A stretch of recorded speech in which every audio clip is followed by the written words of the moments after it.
भक्तजनों, माताओं, बहनों, सादर जय श्री कृष्णा। हमारे YouTube चैनल पर आप सबका बहुत बहुत स्वागत है।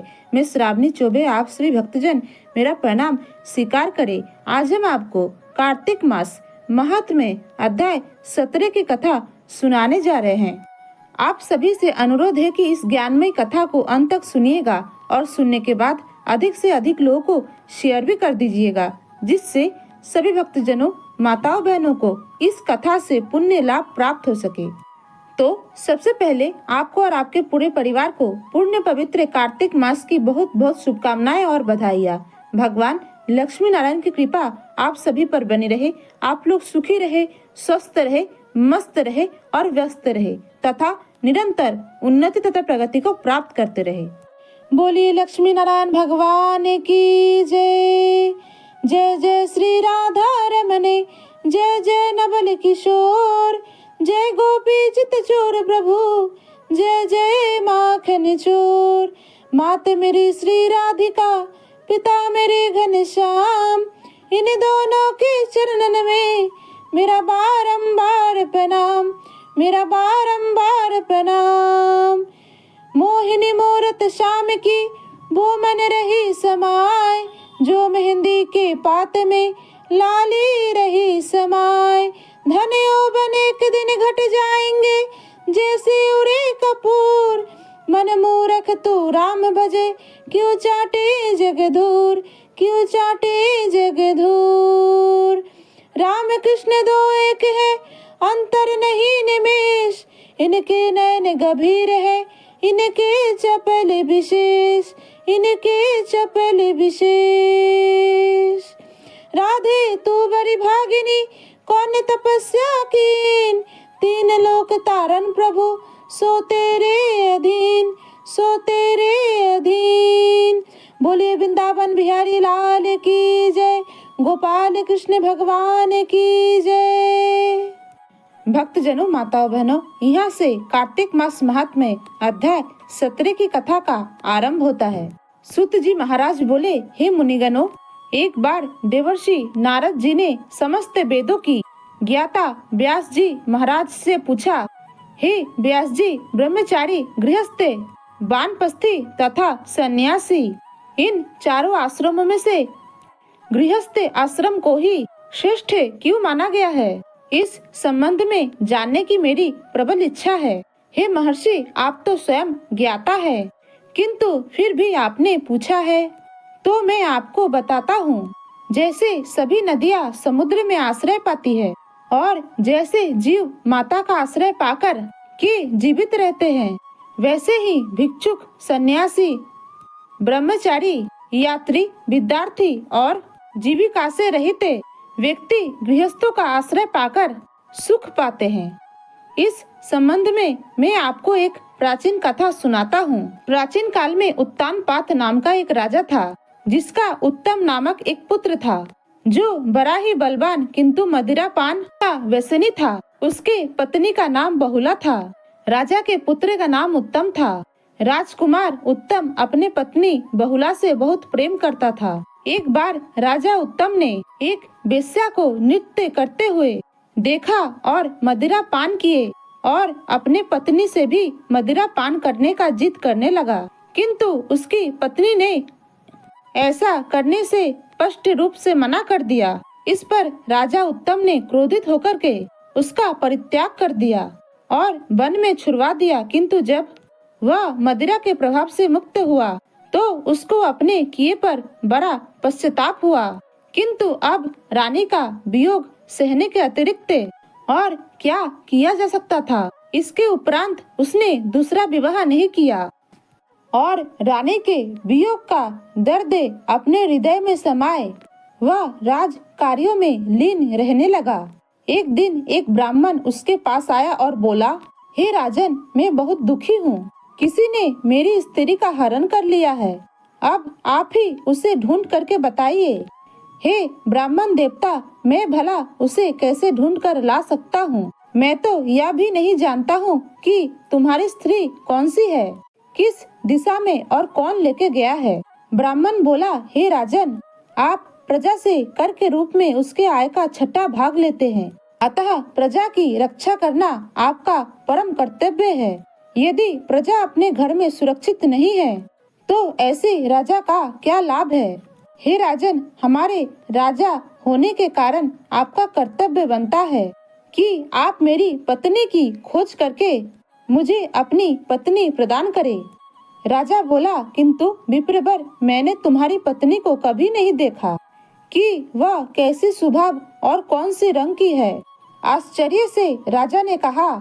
तब ब्राह्मण ने बताया, हे राजन, वह कठोर वचन बोलने वाली, कर्कश स्वभाव की तथा कुरूप उसका रूप है। मैं उसका निंदा नहीं कर रहा हूँ, बल्कि उसकी पहचान बता रहा हूँ, किंतु वह जैसे भी है मेरी पत्नी है। तब तो राजा का आश्चर्य और भी ज्यादा बढ़ गया। राजा ने कहा, हे ब्राह्मण देवता, कि तुम्हारी स्त्री इतनी कुरूपा और कठोर स्वभाव वाली है तो क्यों तुम उसे दोबारा प्राप्त करना चाहते हो। देव योग से उससे तुम्हें छुटकारा मिल गया है। अब कोई सुंदर और सुभाषिनी स्त्री से विवाह कर लो। नहीं राजन, मेरी स्त्री मेरी धर्म और कर्म की अर्धांगिनी है और उसकी रक्षा करना मेरा परम कर्तव्य है। जो पुरुष अपनी स्त्री की रक्षा नहीं करता है उसका वंश बिगड़ जाता है। जो व्यक्ति अपने धर्म पत्नी को उचित सुख और सहयोग नहीं देता है उसके पितर अपने लोक से गिर करके नरक लोक में चले जाते हैं।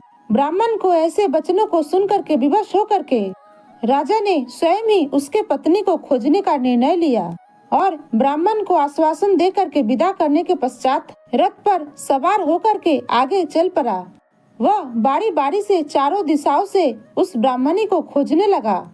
तत्पश्चात वह एक वन में पहुंचा, जहां उसने एक आश्रम देखा। जाकर के राजा ने एक आसन पर एक ऋषि को बैठा हुआ देखा तो राजा उसके समीप जा पहुंचा। ऋषि ने भी राजा को देखा, किंतु आश्चर्य है कि राजा को देखकर भी ऋषि ने उसका आदर सत्कार का किसी भी प्रकार का कोई व्यवस्था नहीं की।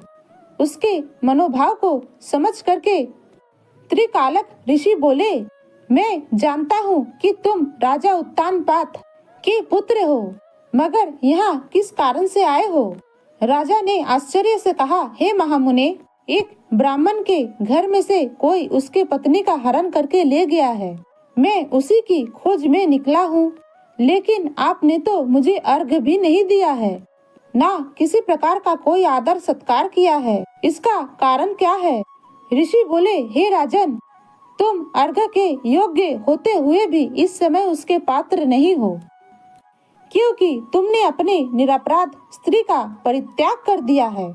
यदि स्त्री का धर्म पति का तन मन से सेवा और उसकी आज्ञाओं का पालन करना है तो पति का भी कर्तव्य है कि उसका अत्युचित सम्मान करे। जहाँ स्त्रियों का मान सम्मान होता है वहाँ देवता निवास करते हैं। कहा भी गया है कि यत्र पूज्यन्ते नारी रमन्ते तत्र देवताः। हे राजन, इसके विपरीत जहाँ नारी का अपमान होता है वहाँ पर कभी भी सुख शांति नहीं रह सकती है। इतना सुन करके राजा का सिर लज्जा से झुक गया। उसके बाद वह बोला, हे भगवान, आपने तो मेरी आंखें ही खोल दी है। अब कृपा करके मेरा मार्गदर्शन करें। पहले मैं वह ब्राह्मण के लिए चिंतित हूँ। आप कृपा करके यह बताएं कि वह ब्राह्मण की स्त्री को कौन हरण करके ले गया है और क्यों हर करके ले गया है, और वह इस समय कहाँ पर है और किस दशा में है। तब ऋषि ने ध्यान लगा करके बताया, हे राजन, अदिति का बालक राक्षस पुत्र उस ब्राह्मणी को हरण करके ले गया है। उसने उसे उत्पला वर्त नामक वन में रखा हुआ है। अब तुम उसे ढूंढ करके ब्राह्मण से उसका सहयोग कराओ। यह सुन करके राजा ने उनको प्रणाम किया और रथ पर सवार होकर के उत्पला वर्त में जा पहुंचा। वन में उसकी दृष्टि एक स्त्री पर पड़ी जो एक वृक्ष के नीचे बैठी बिल्व फल खा रही थी। उसके रंग रूप और नैन नक्शा ठीक वैसा ही था जैसा ब्राह्मण ने बताया था। राजा ने उसको देखते ही पहचान लिया कि यही वो ब्राह्मण की पत्नी है। अब उसके निकट जाकर के अपनी शंका के समाधान हेतु राजा ने पूछा, हे कल्याणी, तुम कौन हो और इस वन में क्यों आई हो? हे राजन, मैं अतिरात्रि की पुत्री और विलास पुत्री की पत्नी हूँ। मैं अपने घर में सो रही थी कि एक बालक पलाक नाम का राक्षस मेरा हरण करके यहाँ पर ले आया है। यहाँ लाने के बाद ना उसने किसी प्रकार का मुझे कष्ट दिया, नहीं मेरी सतीत्व नष्ट करने की उसने चेष्टा की। इतना होने पर भी हे राजन, मैं अपने पति के वियोग के कारण बहुत दुखी हूँ। तब राजा ने पूछा, हे ब्राह्मणी, बताओ वह राक्षस कहाँ गया है? ब्राह्मणी ने बता दिया कि वह कहाँ है। राजा वह स्थान पर पहुँचा तो उसे देखते ही राक्षस उसके चरणों में गिर पड़ा और बोला, राजन, कहिए मेरे लिए क्या आज्ञा है? तब राजा तनिक क्रोध दर्शाते हुए बोले, अरे दुष्ट निशाचर, तू उस ब्राह्मणी का हरण करके क्यों लाया है? क्या तू उसके साथ विवाह करना चाहता है? वह तो अत्यंत कुरूप है। अगर तू उसे खाने अर्थात भक्षण करने की इच्छा से लाया है तो वह भी मुझे बता दे।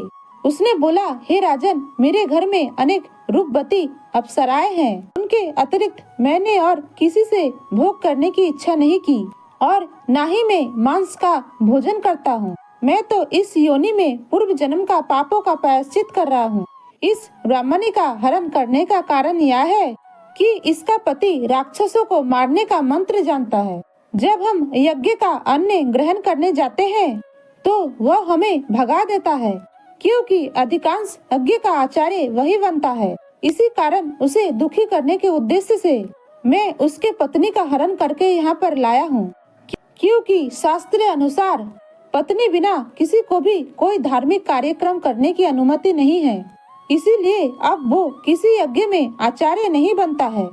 राक्षस की बातें सुनकर के राजा को लगा कि पत्नी के संदर्भ में परोक्ष रूप से वह भी उसकी निंदा कर रहा है। मुनि ने भी स्त्री के त्याग के कारण ही मुझे अर्घ्य की योग्य नहीं माना है। राजा को विचार मग्न देख करके राक्षस पुनः बोला, हे राजन, मैं आपकी आज्ञा का पालन करूँगा। आप आज्ञा दे, मैं क्या करूँ? तब राजा ने आज्ञा दी कि तुम उस ब्राह्मणी को घर पहुँचा दो और जब भी मैं तुम्हें याद करूँ तुम मेरे पास आ जाना। आज्ञा पाते ही राक्षस ब्राह्मणी को घर लेकर के चल दिया। उसके जाने के बाद राजा सोचने लगा कि मैं अपनी निर्दोष पत्नी का त्याग करके बहुत बड़ी पाप की है। अब मैं ऐसा क्या करूं जिससे इस पाप का बोझ से मुझे मुक्ति मिल जाए। तब मन में विचार विमर्श करके राजा पुनः उसी मुनि के आश्रम में पहुंचा तो उसने अपनी मन की बात कही। मुनि ने कहा, हे राजन, पुरुष के लिए स्त्री धर्म में काम और मोक्ष को देने वाली है। इतना ही नहीं, स्त्री के बिना लोक और परलोक में कहीं पर भी सुख की प्राप्ति नहीं होती।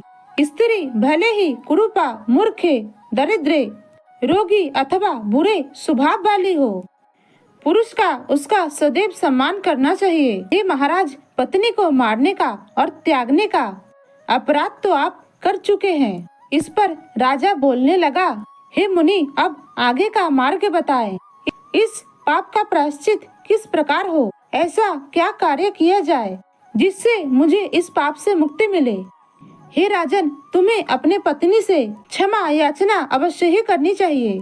राजा बोला, हे मुनीश्वर, किंतु मैं तो यह भी नहीं जानता वह किस दिशा में और किस स्थिति में है और जीवित है या नहीं। तब मुनि ने बताया, तुम्हारी स्त्री जीवित है और नागलोक में अकेली है।